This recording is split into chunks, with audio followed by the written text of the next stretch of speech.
Hello everyone, welcome to my third video on rhythm disorders. Today in this video, we will discuss about differential diagnosis of the narrow complex tachycardias. That is, we will discuss about atrial flutter, atrial fibrillation, paroxysmal supraventral tachycardia, these three rhythms. Now, if we interpret a ECG having tachycardia, that is tachyarrhythmia ventricular rate more than 100 beats per minute. So this is a tachyarrhythmia. Now we see the QRS complexes. If the QRS complexes are more than 2.5 or 3 small squares, they are wide complex. In wide complexes, tachyarrhythmias are ventricular tachyarrhythmia or supraventricular tachyarrhythmia with aberrancy. If the complexes are narrow, that is, they are less than 2.5 small squares. So in this narrow complex tachycardia, we have to see the P wave. If the P wave is present, if this is narrow complex tachycardia and there are P waves, so there are P waves, and if it is regular, it is atrial flutter. If it is irregular, even then it can be atrial flutter with the variable block or multifocal atrial tachycardia. But if in the narrow complex tachycardia, if there are no P waves are absent, and if it is regular, then it is paroxysmal supraventricular tachycardia.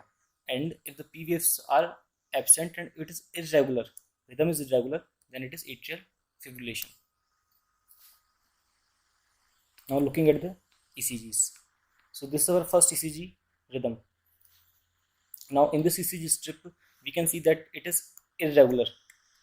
The QRS complexes are not occurring at regular intervals, so it is irregular. First, we assume that this is tachycardia, although we are not provided with the whole of the ECG strip, but for our convenience, we understand that we assume that it is tachycardia. Now, in this tachycardia, we see the complexes are narrow or wide. Complexes are narrow complex tachycardia. Okay, complexes are narrow. Now, next step, we have to look for P waves. Are there any P waves? No, there is no P wave. The electrical activity of baseline is not isoelectric. Baseline is not stable. It is a chaotic activity. There are no P waves. We cannot define any P waves here. So there are absence of P waves. And this is regular or irregular. This is irregularly irregular. There is no regularity. Irregularly irregular.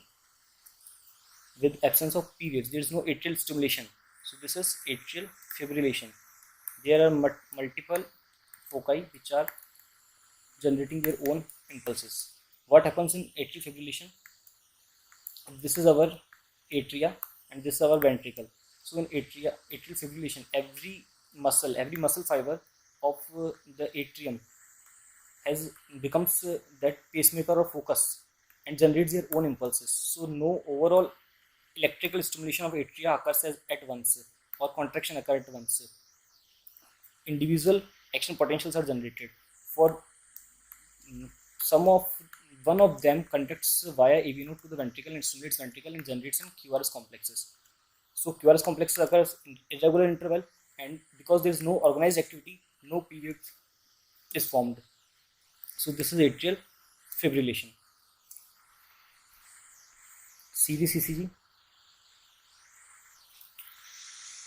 Now how to calculate rate in this ECG? We discussed before also. In irregular ECG, count around 30 small squares.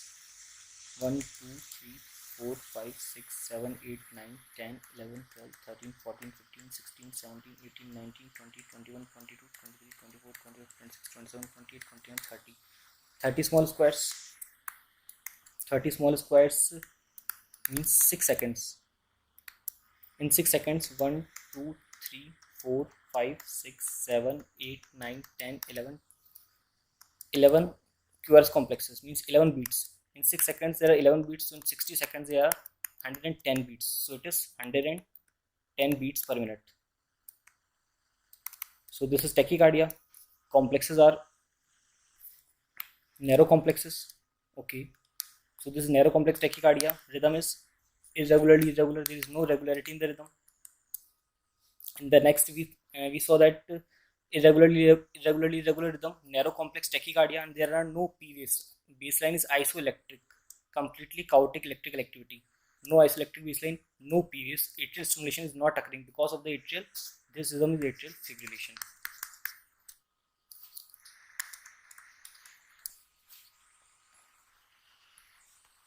Now look at this ECG, this rhythm, this is strip. What we can see that this is again tachycardia. Complexes are narrow complex tachy. Now look at the P waves. Are there any P waves?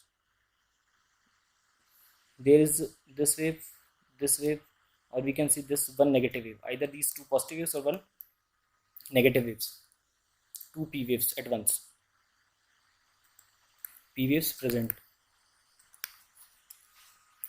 Ventricular rate is around 1, 2, 3, 4, 5, 6, 7, 8, 9, 10. So 1500 divided by 10, 150 per minute. Ventricular rate is, that heart rate is 150 per minute. And P waves are occurring at a rate of 1, 2, 3, 4, 5. 1500 divided by 5. 300 per minute. So atrial rate, that P wave is occurring at the rate of 300 per minute. Atrial rate is 300 per minute and ventricular rate is 150 per minute. So according to our chart or algorithm, we can see that narrow complex tachycardia, narrow complex tachycardia, P waves are present. So this is regular. So this is atrial flutter.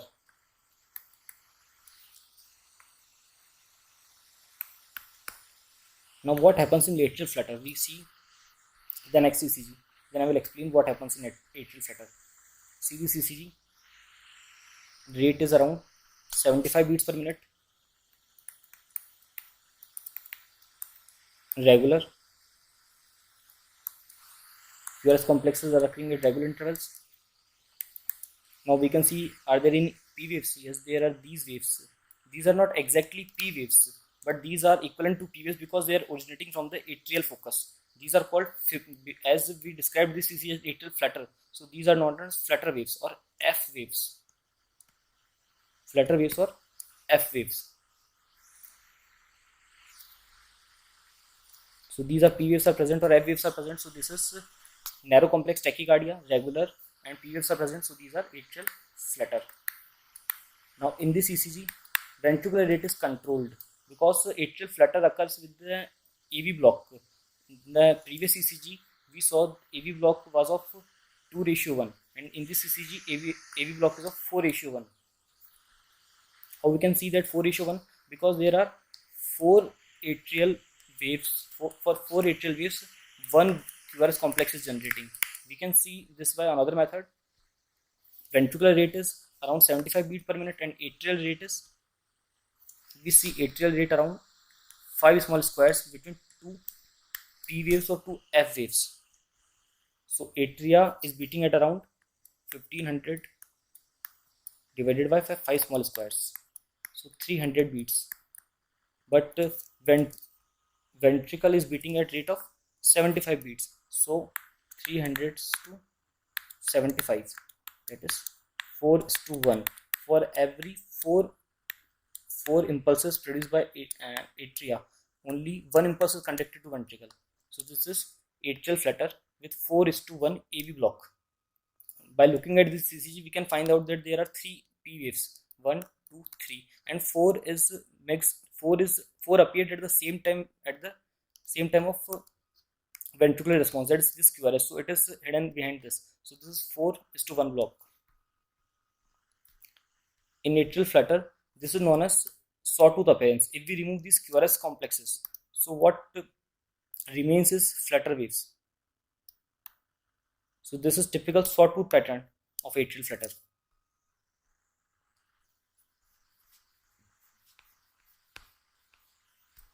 Now identify this ECG. Narrow complex tachycardia. Okay, these are P waves are present and these are irregular.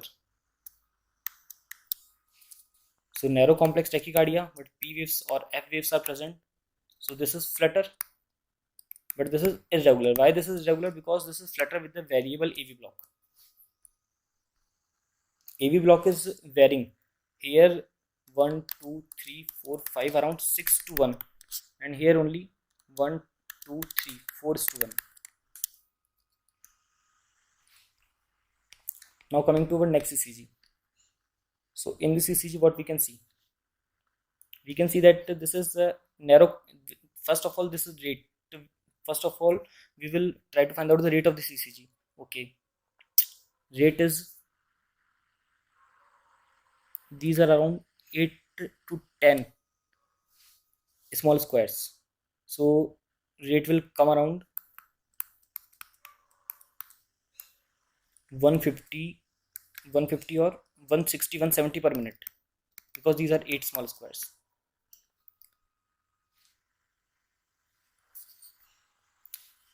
Now after rate, we see that this is narrow complex. Okay, the complexes are narrow, so this is narrow complex tachycardia.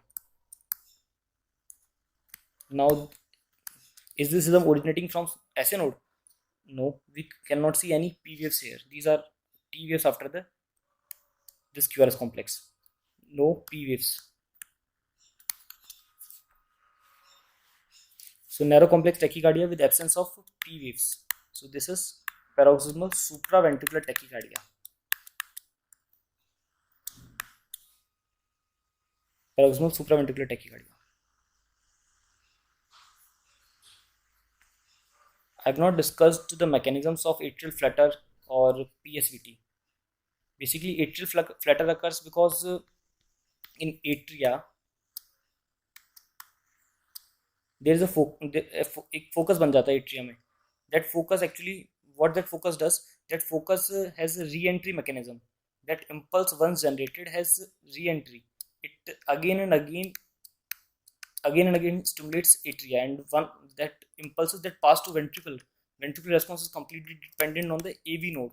So atria beats at a very high rate, around 300 to 280 per minute, 240 per minute, but the ventricle rate depends on that AV nodal pathway.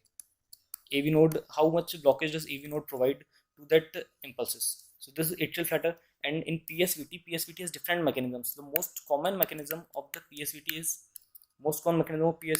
AV NRT, AV nodal re-entrant tachycardia. In this, what happens? AV node behaves as a re-entry circuit. AV node has two pathways. One is slow and other is fast pathway. So the impulse goes from fast pathway and again comes from the slow pathway. In this way, it again and again stimulates the atria and the ventricles. Why P wave does not occur in the PSVT? Because this impulse P wave occurs, but it is hidden in the QRS complexes. Sometimes we can see the P waves as inverted or retrograde or anterograde P waves around the QRS complexes. So this is PSVT, paroxysmal supraventricular tachycardia.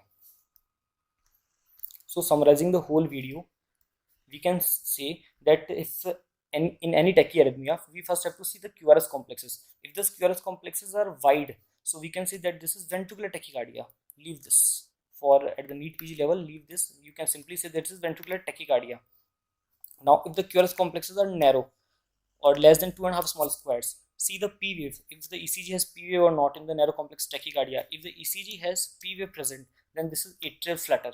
If it is regular, this is atrial flutter. If this is irregular, this is flutter with the variable block. And you can identify multifocal atrial tachycardia from this easily.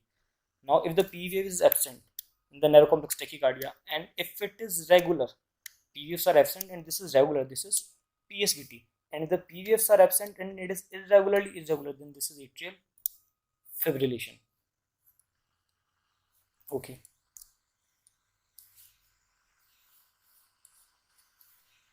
So if you like these series of ECG videos, please like, share and subscribe to my channel, so these type of videos can reach to more and more people. Thank you.